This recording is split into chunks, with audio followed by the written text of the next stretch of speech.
நாளைய விசேஷங்கள். நாளைய பொழுது எல்லோருக்கும் நல்லதாகவே விடியட்டும்.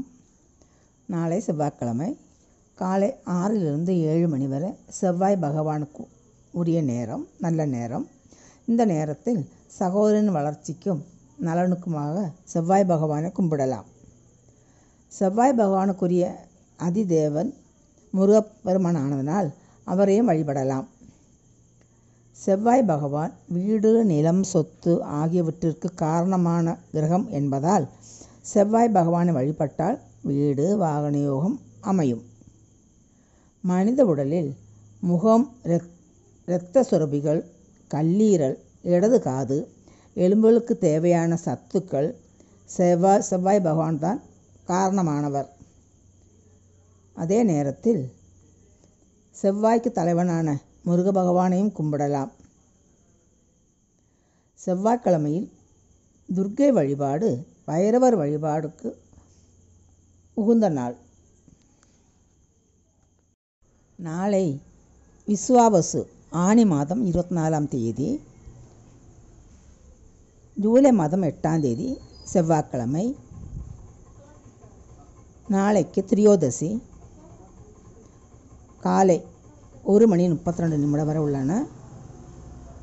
நாளைய நட்சத்திரம் கேட்டை, காலையில் 4 மணியிலிருந்து 35 வரை உள்ளன. நாளைய ராசி பலன் பார்க்கலாமா? மேஷ ராசியில் பிறந்தவர்களுக்கு அன்பு அதிகரிக்கும்.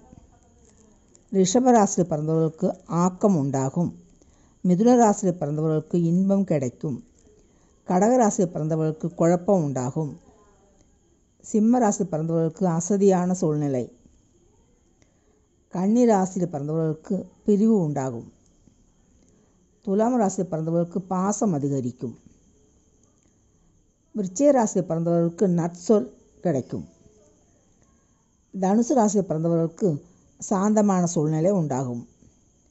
மகரம் ராசியில் பிறந்தவர்களுக்கு சிந்தனை பெருகும். கும்ப ராசியில் பிறந்தவர்களுக்கு விவேகம் உண்டாகும். மீன ராசியில் பிறந்தவர்களுக்கு சினம் உண்டாகும். நாளைய தினம் கார்த்திகை நட்சத்திரம் பிறந்தவர்களுக்கு சந்திராஷ்டமமானதனால் எந்தவித புது முயற்சிகள் ஈடுபடாமல் இருப்பது மிகவும் சிறப்பு. செவ்வாய் பகவானின் காயத்ரி மந்திரம்: ஓம் வீரத்வஜாய வித்மகே விக்னஹஸ்தாய தீமகி தந்தோ பௌம பிரஜோதயாத். இதன் பொருள், வீர கொடியுடையவரே, விக்னங்களை நீக்குபவரே, செவ்வாய் பகவானே, எங்களை பிரகாசிக்க செய்யுங்கள் என்பதாகும். செவ்வாய்க்கிழமை இந்த காயத்ரி மந்திரத்தை நாம் கூறினால் செவ்வாய் பகவானின் அருள் நமக்கு கிடைக்கும்.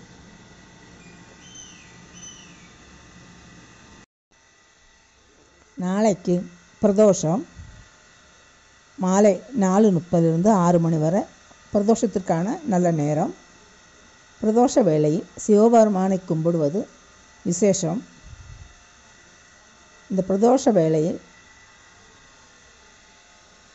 கும்பிடுவதால் சிவபெருமானின் அருளை பெறலாம், ஆசையை பெறலாம். வாழ்க நலமுடன் வளமுடன்.